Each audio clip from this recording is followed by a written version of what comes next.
बिस्मिल्लाहिर्रहमानिर्रहीम। जैसा कि आप जानते हैं कि एमेटिक ड्रग्स पे हमारा डिस्कशन चल रहा है, तो आज के इस वीडियो में हम ऐसे ड्रग्स पे डिस्कशन करेंगे और इसके क्लासिफिकेशन पे डिस्कशन करेंगे जो एमेटिक्स को काज करते हैं। इससे पहले वाले वीडियो में हमने वोमिटिंग रिफ्लेक्स पे डिस्कशन किया था और उसके मैकेनिज्म पे डिस्कशन किया था कि हमारे पास वोमिटिंग रिफ्लेक्स कैसे इनिशिएट होता है और कब इनिशिएट होता है।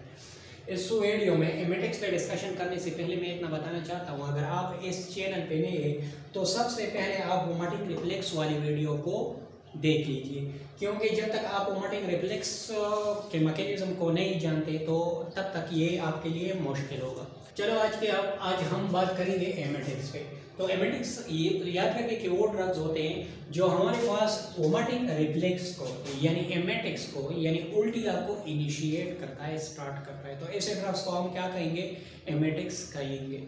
अब एक क्वेश्चन माइंड में आता है कि एक नॉर्मल बंदा क्यों उल्टिया स्टार्ट करेगा, ऐसे ड्रग्स क्यों लेगा जिसकी वजह से उसे वोमिटिंग काज होता है।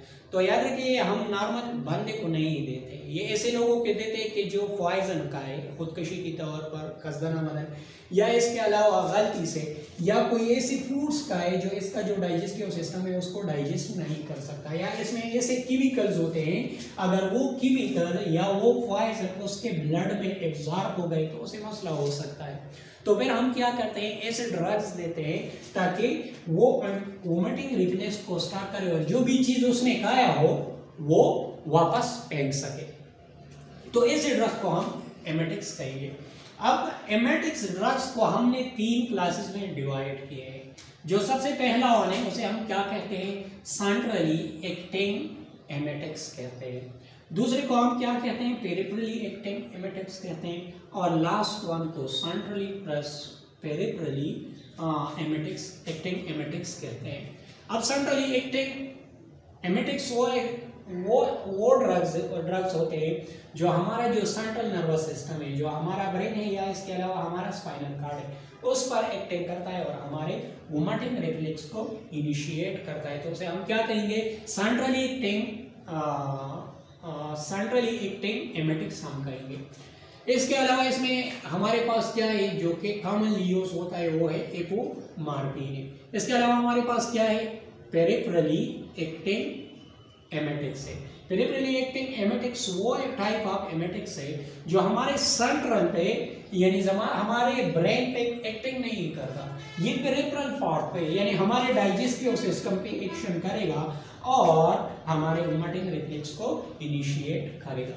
दूसरा हमारे पास उसमें कौन कौन सी चीजें आती है, उसमें एग्जांपल के तौर पर हमने मस्टर्ड लिखा है। दूसरा हमारे पास क्या है? Central plus peripheral acting emetics, ये दोनों का कॉम्बिनेशन है।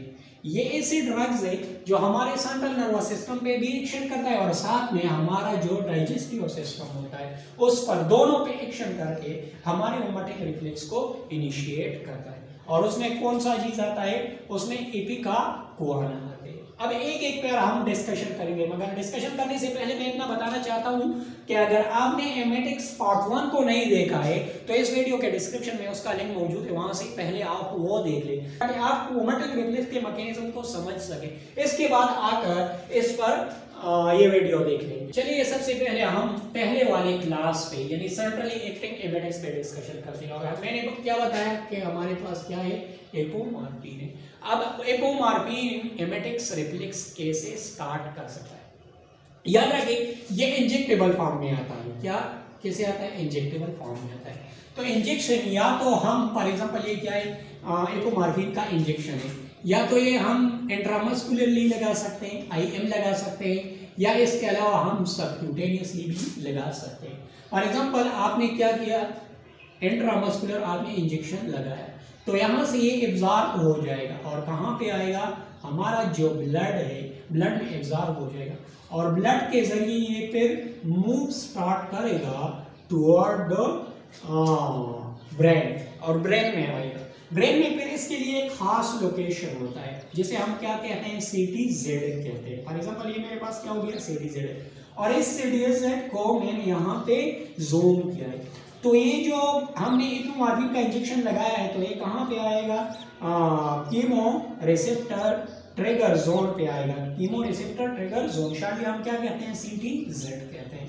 अब इस CTZ पे कुछ खास किस्म के रिसेप्टर्स होते हैं जिसे हम क्या कहते हैं, D2 रिसेप्टर्स कहते हैं, डोपामिन 2 रिसेप्टर हम कहते हैं। तो ये ड्रग्स आकर इस D2 रिसेप्टर्स पे बाइंड हो जाएगा और इससे क्या बन जाएगा, D2 एपोमार्फिन कॉम्प्लेक्स बन जाएगा। इससे क्या बन जाएगा, D2 एपोमार्फिन कॉम्प्लेक्स बन जाएगा। अब ये D2 एपोमार्फिन कॉम्प्लेक्स क्या करेगा, जो कीमो रिसेप्टर ट्रिगर जोन है उसको एक्टिवेट कर देगा और फिर ये क्या करेगा, ये हमारे ब्रेन में एक और पार्ट होता है जिसे हम क्या कहते हैं, ओमाटिन सेंटर कहते हैं।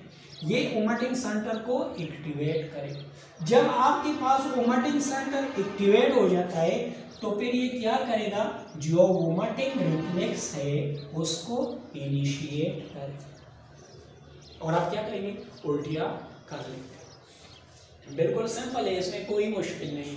ठीक है, आपने क्या लिया, एपोमार्फिन लिया थ्रू सबक्यूटेनियस रूट और थ्रू इंट्रामस्कुलर रूट, वो वहां से एब्जॉर्ब हो गए, आपके ब्लड में आ गए, ब्लड के बाद ब्लड के जरिए फिर हमारे ब्रेन में आ गए। ब्रेन में इसका एक खास पार्ट हो गया जिसे हम क्या कहते हैं, कीमो ट्रिगर रिसेप्टर जोन। इससे पहले वाले वीडियो में हमने कीमो रिसेप्टर ट्रिगर जोन पर हमने डिटेल में डिस्कशन किया है। उसके साथ क्या होते हैं, रिसेप्टर्स होते हैं। जब ये केमिकल, जब आपने जो इंजेक्शन लगाया है, ये क्या करेगा, उस रिसेप्टर्स पे बाइंड हो जाएगा, फिर ये क्या हो जाएगा, एक्टिवेट हो जाएगा और इसके बाद ये वोमिटिंग सेंटर को इम्पल्सेस सेंड करेगा कि तू वोमिटिंग रिफ्लेक्स स्टार्ट कर। तो इसके लिए याद रखिए, जो वोमिटिंग रिफ्लेक्स है वो कौन इनिशिएट करता है, जो हमारा वोमिटिंग सेंटर होता है वो इनिशिएट करता है। तो ये 4 काम करेगा। तो इसका सबसे पहले काम क्या होगा, यहाँ पे एपिग्लॉटिस लगा होता है। क्या लगा होता है, एपिग्लॉटिस लगा होता है, इसको इंफॉर्मेशन सेंड करेगा। और एपिग्लॉटिस क्या चीज होता है, आप जानते हैं कि यहाँ पे एक फ्लैप लगा होता है जो हमारे डाइजेस्टिव सिस्टम और हमारे रिस्पायरेटरी सिस्टम को एक दूसरे से अलग करते हैं। जब हम कोई खाना लेते हैं या कोई वाटर्स वगैरह लेते हैं तो ये एपिग्लॉटिस आकर हमारे रिस्पायरेटरी सिस्टम यानी हमारे ट्रेकिया को क्लोज करता है कि कहीं वो फूड्स इस रिस्पायरेटरी सिस्टम में ना चले जाए। तो सबसे पहले ये क्या करेगा, 1 नंबर पे इस एपिग्लॉटिस को इंफॉर्मेशन सेंड करेगा कि तू क्या करे, जो ट्रेकिया है उसको क्लोज करे, क्योंकि ऐसा ना हो कि अगर जो फूड्स उल्टिया के जरिए वापस निकलते हैं तो ऐसा ना हो कि वो हमारे रिस्पायरेटरी सिस्टम में चला जाए। दूसरा, ये जो वोमिटिंग सेंटर है दूसरा क्या काम करेगा, दूसरा यहाँ पे हमारे पास क्या लगा होता है, कार्डियक स्पेंटर लगा होता है। क्या लगा होता है, कार्डियक स्पेंटर। अब इस कार्डियक स्पेंटर को इम्पल्स सेंड करेगा कि तू क्या हो जाए, रिलैक्स हो जाए। क्या हो जाए, रिलैक्स हो जाए। इसके अलावा तीसरा काम हमारा जो वोमिटिंग सेंटर है वो हमारे जो डायफ्राम हमारे चेस्ट कैविटी को और हमारे एब्डोमेन कैविटी को सेपरेट करता है, तो उसको इंफॉर्मेशन सेंड करेगा कि तू क्या हो जाए, कॉन्ट्रैक्ट हो जाए या कंट्रैक्शन स्टार्ट करे। इसके अलावा चौथे नंबर पर हमारा जो वोमिटिंग सेंटर है हमारे एब्डोमेन में जो मसल्स होते हैं, क्या एब्डोमेन में जो मसल्स होते हैं उसको इंफॉर्मेशन सेंड करेगा कि तू भी कॉन्ट्रैक्ट हो जाए। अब यहाँ पे देखिए, एब्डोमेन के मसल्स कॉन्ट्रैक्ट हो गए, इसके साथ साथ हमारे डायफ्राम के मसल कॉन्ट्रैक्ट हो गए। यहाँ पे जो कार्डियक स्पेंटर लगा होता है एसोफेगस में, स्टमक के अपर एंड पे वो ओपन हो चुका है और यहाँ पे ट्रेकिया बंद है, तो वो जो फूड्स कंटेंट हमने खाए वो मटिंग की शक्ल में बाहर निकल जाएगा। मगर एपोमार्फिन के हवाले से एक बात और याद रखना है, बाज़ औक़ात इसका डोज ज़्यादा हो जाता है और हमें टॉक्सिसिटी यानी हमें प्रॉब्लम भी खास कर सकता है। तो हम इस एपोमार्फिन को कैसे रिवर्स कर सकता है, इसके लिए एक और चीज़ इस्तेमाल होता है जिसे हम क्या कहते हैं, जिसे हम निलार्पिन कहते हैं। क्या कहते हैं,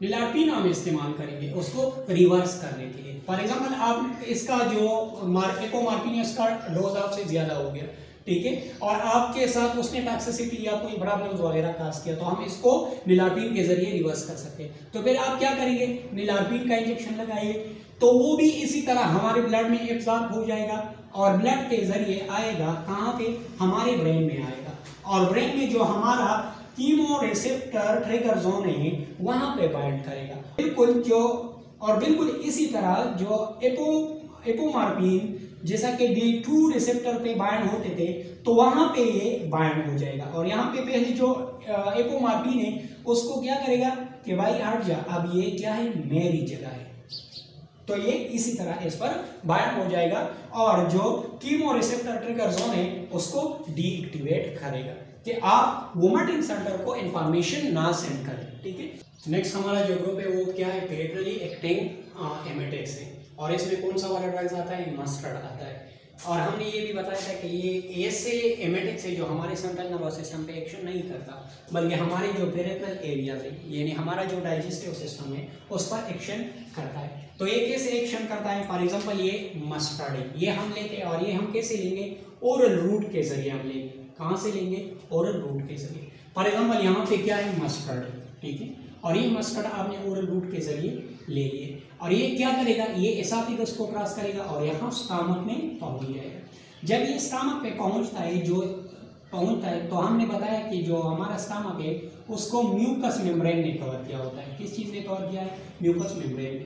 तो ये यहाँ पे म्यूकोजल इरिटेशन काज करेगा। क्या काज करेगा, इरिटेशन काज करेगा, जिसकी वजह से हमारे पास यहाँ पे एक खास किस्म के सेल्स होते हैं जिसे हम क्या कहते हैं, एंटेरोक्रोमाटिन सेल्स कहते हैं। क्या कहते हैं, एंटेरोक्रोमाटिन सेल्स कहते हैं। तो ये एंटेरोक्रोमाटिन सेल्स एक्टिवेट हो जाएंगे। क्या हो जाएंगे, एक्टिवेट हो जाएंगे।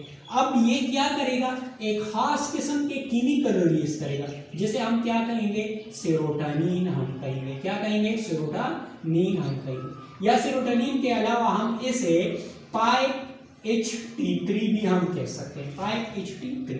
अब ये 5-HT3 आएगा और हमारा जो वेगस नाभ होता है, क्या होता है, वेगस नाभ, जो कि स्टमक को, जो हमारे डाइजेस्टिव सिस्टम को ब्रेन से, सेंट्रल नर्वस सिस्टम से कनेक्ट करता है।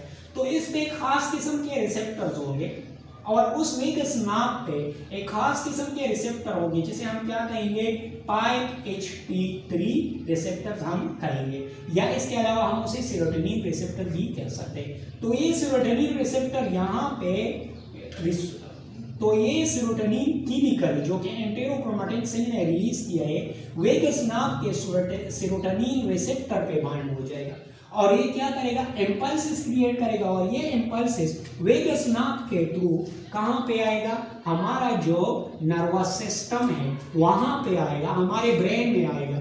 और ब्रेन में क्या होता है, वोमिटिंग सेंटर होता है, वहां पे आएगा और इस वोमिटिंग सेंटर को एक्टिवेट करेगा कि भैया तू वोमिटिंग रिफ्लेक्स को इनिशिएट करे ताकि यहाँ पे कोई चीज आए ताकि वो बाहर निकल सके। बिल्कुल सिंपल है, इसमें कोई दिक्कत नहीं। आपने मस्टर्ड ले लिया, मस्टर्ड स्टमक में आ गया, स्टमक में उसने इरिटेशन स्टार्ट किया, उसकी वजह से स्टमक में जो एंटेरोक्रोमाटिन सेल्स होते हैं वो एक्टिवेट हो गए, उसने हमारे पास सेरोटोनिन रिलीज किए। सेरोटोनिन को हम 5-HT3 भी कह सकते हैं। वो सेरोटोनिन या आर्बिकल से 5-HT3 वो आकर हमारे वेगस नाभ में जो 5-HT3 रिसेप्टर्स होते हैं वहां पे बाइंड हो गए। फिर उसने क्या किया, इम्पल्सेस क्रिएट किए और वो इम्पल्सेस हमारे वोमिटिंग सेंटर में आ गए और वोमिटिंग सेंटर ने वोमिटिंग रिफ्लेक्स को इनिशिएट किया। कैसे इनिशिएट किया, तो इस वोमिटिंग सेंटर ने हमारे एपिग्लॉटिस को मैसेज किया कि आप क्या करें, जो ट्रेकिया है उसको क्लोज करें। इसके अलावा उसने कार्डियक स्पेंटर को एसएमएस किया कि आप क्या करें, रिलैक्स हो जाए। इसके अलावा उस वोमिटिंग सेंटर ने हमारे डायफ्राम को इंफॉर्मेशन सेंड किया कि आप कंट्रैक्ट हो जाए। इसके अलावा हमारे इस वोमिटिंग सेंटर ने हमारे एब्डोमेन मसल्स को इंफॉर्मेशन सेंड किया कि तू कंट्रैक्ट हो जाए और इसी तरीके से वोमिटिंग रिफ्लेक्स इनिशिएट हो गया। ठीक है, इसके अलावा हमारे पास जो सेंट्रली है और पेरिफेरली वाले ड्रग्स है, तो इसमें कौन सा वाला आता है, इपिकाकोवानन। इसके लिए मैं बताना चाहता हूं कि तकरीबन ये हर घर में, हर हाउस में इसका मौजूद होना जरूरी होता है और ये तकरीबन 10 से लेकर 15 मिनट में अपना एक्शन शुरू हो जाता है। इसे हम क्या कहते हैं, सेंट्रली पेरिफेरली एक्टिंग एमेटिक्स कहते हैं, क्योंकि ये हमारे सेंट्रल नर्वस सिस्टम पे भी एक्शन करता है, तो इसी वजह से हम सेंट्रली एमेटिक भी कह सकते हैं। दूसरा, ये हमारे जो पेरिफेरल है, हमारा जो डाइजेस्टिव सिस्टम होता है, वहां पे भी एक्शन करता है और वोमिटिंग रिफ्लेक्स को इनिशिएट करता है, तो इसी वजह से हम क्या कहते हैं, इसे सेंट्रली पेरिफेरली एमेटिक्स कहते हैं। और इसमें जो मोस्ट कॉमन इस्तेमाल होता है वो क्या है, एपिकाकोआना है। सेंट्रली ये कैसे एक्शन करता है, ये क्या करता है, हमारा जो कीमोरिसेप्टर ट्रिगर जोन है, ये आकर कीमोरिसेप्टर ट्रिगर जोन को एक्टिवेट करता है, और कीमोरिसेप्टर ट्रिगर जोन हमारे वोमिटिंग सेंटर को एक्टिवेट करता है। फिर वोमिटिंग सेंटर वोमिटिंग रिफ्लेक्स को इनिशिएट करता है। कैसे इनिशिएट करता है, हमारे एपिग्लॉटिस को, हमारे कार्डियक सेंटर को, और हमारे जो डायफ्राम है या इसके अलावा हमारे जो एब्डोमेन मसल्स होता है उसे इंफॉर्मेशन सेंड करता है, उसके थ्रू ये वोमिटिंग रिफ्लेक्स इनिशिएट करता है। इसके अलावा हमारे पास पेरिफेरली भी एक्टिंग करता है। पेरिफेरली सेम टू सेम बिल्कुल मस्टर्ड की तरह एक्टिंग करता है। कैसे करता है, फॉर एग्जांपल ये क्या लिया आपने, एपिकाकोआना ले लिया, कहाँ पे आ गए, आपके स्टमक में आएंगे, वहां पे ये इरिटेशन काज करेगा। इरिटेशन के साथ हमारे पास अब जब ये इरिटेशन स्टार्ट करे तो स्टमक में हमारे पास क्या होते हैं, एंटेरोक्रोमैटिन सेल्स होते हैं, वो एक्टिवेट हो जाएंगे, वो सीरोटोनिन रिलीज करेगा। वो सीरोटोनिन आकर हमारे वेगस नर्व के सीरोटोनिन रिसेप्टर्स पे बाइंड हो जाएगा और वो क्या करेगा, इम्पल्सेस क्रिएट करेगा। ये इम्पल्सेस हमारा ब्रेन रिसीव करेगा और ब्रेन क्या करेगा, उसको प्रोसेस करेगा, और प्रोसेस करने के बाद हमारे पास जो वोमिटिंग सेंटर है वो एक्टिवेट हो जाएगा और वो वोमिटिंग रिफ्लेक्स को इनिशिएट करेगा।